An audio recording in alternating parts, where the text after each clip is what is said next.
Yeah, Magic fans.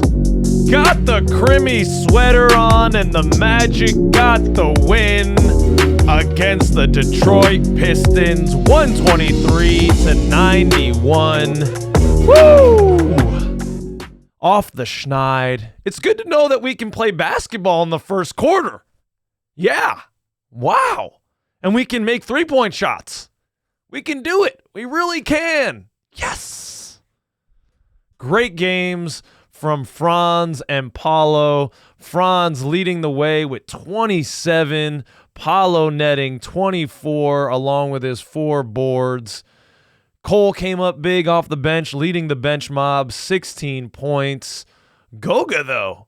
Goga had a great game. 13 points, 8 boards, 4 blocks. 4 blocks. Get that out of here, Goga says. And I'm hearing this nickname, and I watched the game on Rewind, so I didn't get all the commentary there. Can someone explain the Green Goblins moniker that's going on between Goga and AB? I'm not sure where that's coming from. I love it. I love it. The Goblins. The Goblins at it again tonight, baby. AB with some solid minutes. He got 25 minutes. That was good. We saw a little Jet Howard at the very end, though. Caleb Houston got a lot of minutes, 25 minutes. We even saw some Chuma Okeke in there. Everyone did a little bit of something. But, you know, hey, a win is a win, right? You got to get a win. I just don't know how much you can ever take away right now from a Detroit Pistons team that is absolutely reeling. 19 losses in a row. I mean, us Magic fans have been through our heartbreak. So we don't really have a lot of sympathy for anyone in terms of losses. But, dang, I'm kind of feeling for Detroit fans out there, man. That's tough. 19 in a row. Get 9. And it's interesting because they're better, I feel like, individually than the summation of their parts. And it's just, I guess, injuries. They've been in and out. A lot of their guys have been in and out because it seems like the building blocks for a pretty dang good team. You know, Cade is very good. He was really the only thing that was working for them. He had 21 points, 8 of 15, efficient, 6 assists, probably should have been more. And then, you know, Jaden Ivey had a great rookie year last year. Jalen Duren, who is out. We didn't see him. He loves to eat the Magic. He's a good player. Asar Thompson, who was catching a lot of notoriety early. Great defender. The offensive game, don't know if that's there yet. It's definitely going to have to come. But, you know, guys that have killed us in the past. Alec Burks, Bojan Bogdanovic. They got, veterans like Joe Harris there. They got some pieces. I feel like this should be a better team than the effort that they put out, but they just look discombobulated. And right now, Detroit is the place where coach of the years go to die, man. Damn. Dwayne Casey, after winning coach of the year with the Toronto Raptors, went there. And then now Monty Williams is getting the same dose after winning it with the Suns, going there and just taking L after L after L. And then I just kind of went down this little rabbit hole because we were dominating this game, so I had a little time to do some clickety-clack on the keyboard there. And I started going down the rabbit hole of coaches because I was, Dwayne Casey's name was escaping me for some reason. But I knew he had won Coach of the Year, and I knew he had coached there, so I just went to look up his name. And then I started scrolling down some of the coaches of the history of the Detroit Pistons, and there are some great names here. Richie Adubato reminded me of the adobada seasoning that I like to get on my pork sometimes when I go and get tacos.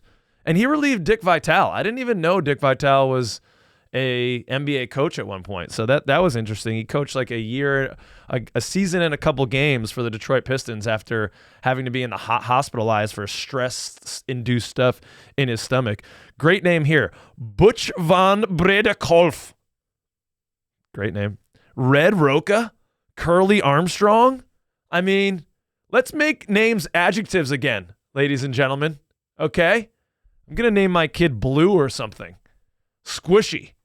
Squishy Langan. Coming down the lane. Oh, that's good. That is good. I'm going to talk to Nadra about that one. More tangential stuff. more tangential stuff. A young lady took a ball right to the face in the third quarter. That's got to hurt. But were some of you out there a little bit jealous? Because, guys, isn't that exactly what we're looking for? A lady who knows to take some balls to the face? Sorry, that's supposed to be. That's a joke. It's a jokety joke. Man, I was talking about the kind of the individual parts, and I'm sorry if this is a little Pistons heavy, but I was just kind of curious about what the hell is going on with these guys. They've got Marvin Bagley III, James Wiseman, and Jalen Duren, who is injured, and Isaiah Stewart, I guess, are some of their bigs. What's going on with James Wiseman, man? Monty Williams didn't want to put him out until Marvin Bagley left. He was getting no minutes. Is this guy, like, second overall pick, just kind of flaming out? And then another second overall pick in Marvin Bagley III in a 2018 draft where he was taking over Luka, Triple J, Trey, Shai Gilgeous-Alexander, Bridges. I mean, swing and a miss. Who would do that? Mo Bamba? We missed on that one too, but not as bad as they did, because we hopefully we would have taken Trey if we wouldn't have won that last game of the season and been drafting, 5th overall instead of 6th. Man, that was a good draft, and woo, they have a couple wayward souls there on the Detroit Pistons team.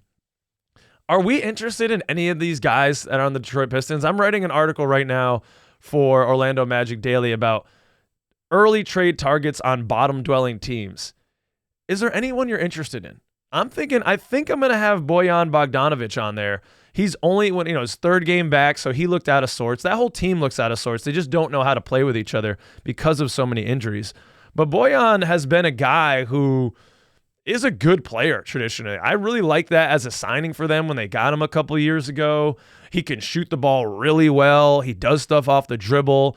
Didn't have a big game today, but again, just his third game back after injury. So are these guys available for someone that we saw today, Chuma Okeke, and some second-round picks? Like, I would like to see that a little bit. Let's get another shooter in here and see what we can do. Chuma Okeke, he got some playing time. Dude, Coach Mosley, Mr. Weltman, do we need that? Do we really? I mean, it's fun to see Chuma out there, wish him the best, but Chuma's kind of done, right? Can we get those minutes to Jet Howard instead of 5 minutes at the very end of the game when he goes 2 for 3 and gets 4 points? Can we give him those, how many minutes? Those 13 minutes for Chuma? Or is Chuma just kind of, hey, we're putting him out there to audition a little bit for the rest of the league? Yeah, all right, that makes sense. But yeah, man, no one could guard Paolo early. And again, it was good to know that we could play basketball in the first quarter. We outscored him 28-23 in that first quarter.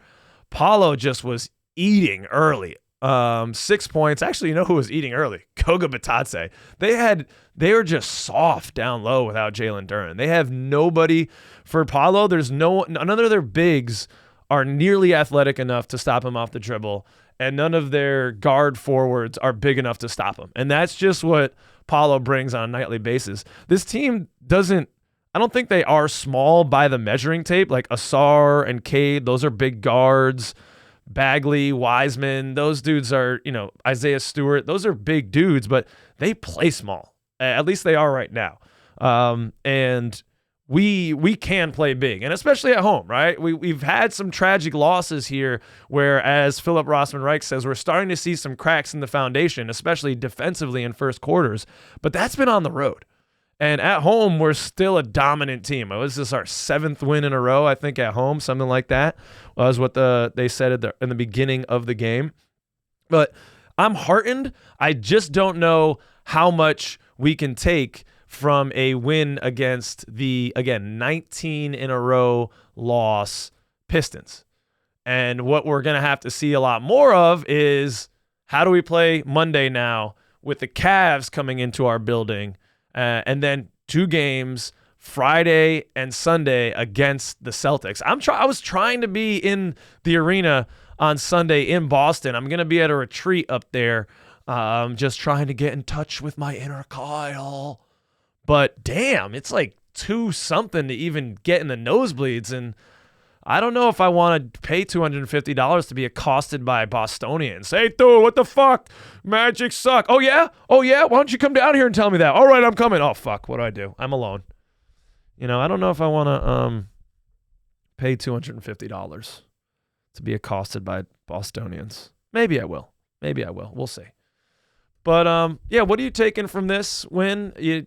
Paul, love to see Franz get off the schneid. He had a horrible game last game. So especially in that third, we saw that clutch Franz coming back, 27 points, 12 of 20 from the field. I mean, we dominated every aspect of this game. You look at the box score, it's crazy. We won the boards 45-38, destroyed them in the paint 74-44. I mean, yuck. Detroit Pistons fans, I know they're not watching this. They must have stopped watching like 10 games ago, right? And I don't blame them. This team is ugly right now. Are there any pieces on the Detroit Pistons that you'd like to see in a Magic uniform for an audition, maybe moving forward, or things that you think could, work going forward? Obviously, Cade Cunningham, obviously Asar Thompson, but those guys, reasonable people. Reasonable people. What are you taking away? Is there anything to take away from this victory? But hey, a win is a win. We are off the schneid. My expectation, let's play 500 ball from here on out, gentlemen, and we will see you in the playoffs. It's been a good one. I am out heading into New York City with the lady. I'm going to go see Wicked the Musical and a little spa day for your boy, the Red Lettuce. Just going to take a load off. I'll see you Monday evening, second cousins. Let me know how you're feeling after this victory. Peace out, you beautiful people.